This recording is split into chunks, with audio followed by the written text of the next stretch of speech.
আজকে রান্না করব ডাটা দিয়ে তেলাপিয়া মাছ।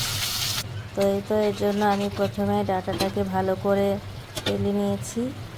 এভাবে তেলে কে কে রান্না করেন কমেন্টস করে জানাবেন। এভাবে রান্না করলে ডাটাটা খেতে মজা লাগে, নইলে একটু পানি পানি লাগে। তো আসসালামু আলাইকুম, কেমন আছেন সবাই? আমরা আলহামদুলিল্লাহ আল্লাহ তাআলার অশেষ রহমতে ভালো আছি। নতুন একটি ভিডিওতে সবাইকে স্বাগতম। তো এই তো মশলাগুলো ভালো করে কষিয়ে তারপর ডাটা দিয়ে আলু দিয়ে এটাকে ভালো করে কষিয়ে নিচ্ছি।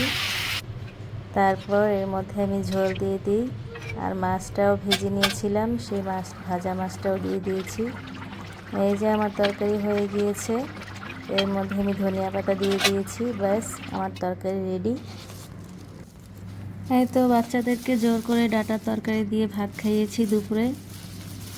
তারপর ওদের মন ভালো করার জন্য সন্ধ্যার নাস্তা আনতে বাইরে গেলাম, গিয়ে ওদের পছন্দের বার্গার নিয়ে এসেছি। তো বাচ্চাদেরকে বার্গার এনে দিতে বাচ্চারা অনেক খুশি হয়েছে।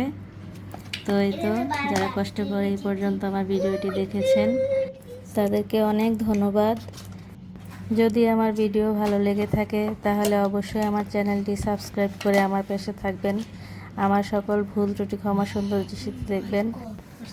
সবার জন্য দোয়া করি, সবাই অনেক ভালো থাকবেন। আপনারাও আমার জন্য দোয়া করবেন, আমার পাশে থাকবেন, আমাকে সাপোর্ট করবেন, আমাকে সামনে এগিয়ে যেতে সাহায্য করবেন। সবাইকে অনেক ধন্যবাদ। আসসালামু আলাইকুম।